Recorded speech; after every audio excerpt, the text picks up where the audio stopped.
This is a question that Unitarian Universalist ministers across the country have been struggling with and talking about for the last year. It's a guided dialogue we have all gotten into in various chapter meetings around the country.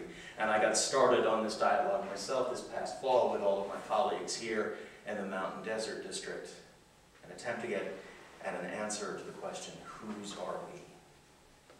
Or more specifically, in the first exercise, whose are you? Whose am I?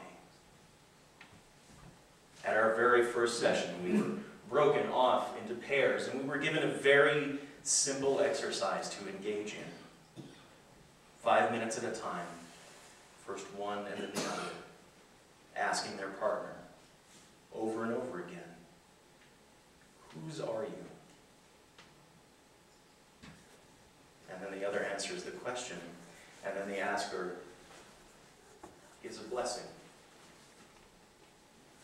God be merciful, or blessed be, or namaste, or whatever blessing was comfortable.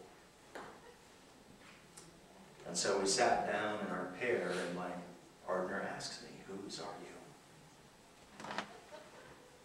We go for the obvious stuff first. My family. God be merciful, she says. Whose are you? My congregations. God be merciful, she says. Whose are you? Went on for a little bit with the obvious answers, the question and the answer and the blessing.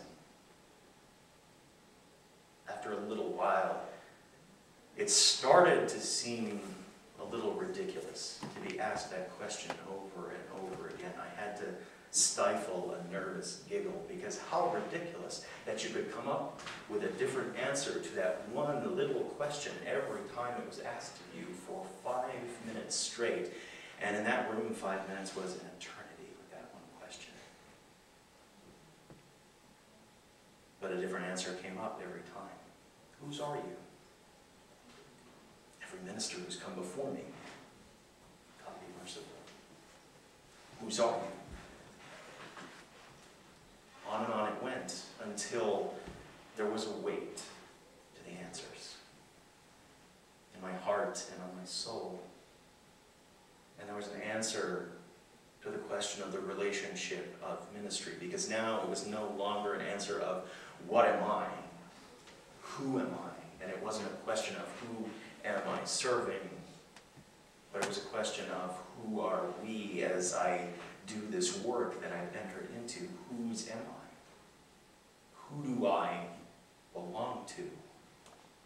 Where is my sense of belonging, and who belongs to me? The question was unyielding and unrelenting and liberating. Because while I could look at circles of accountability and feel overwhelmed by everybody I have supposedly had to answer to look at it in the frame of whose am I, let me realize that I wasn't just carrying people, people carried me. I belonged to them. I was their belonging. I was, in one sense of the word, quite literally possessed by the people who formed me. And ministry became something more than me, and I became part of something much larger. Because I had to answer the question over and over again, whose am I? Whose am I? And so this is the question I bring to you this morning. Whose are you? Whose are we? Because if ministry exists in the context of relationship, and if I belong to you and you belong to me, as I said last week, then we are doing ministry. This is our ministry together, the work of transforming one another by being one another, but transforming the world into what we see it should be in our work together. And so just as the ministers sit down together and answer repeatedly the question, whose are we? We have to answer that question for ourselves too. We're good in our churches at dealing with ourselves on an individual level. We celebrate the individual, and rightly so. We lift up individual choices and individual freedoms. We tell you from week to week that whoever you are, wherever you are in your journey, you are welcome here, as you are right now.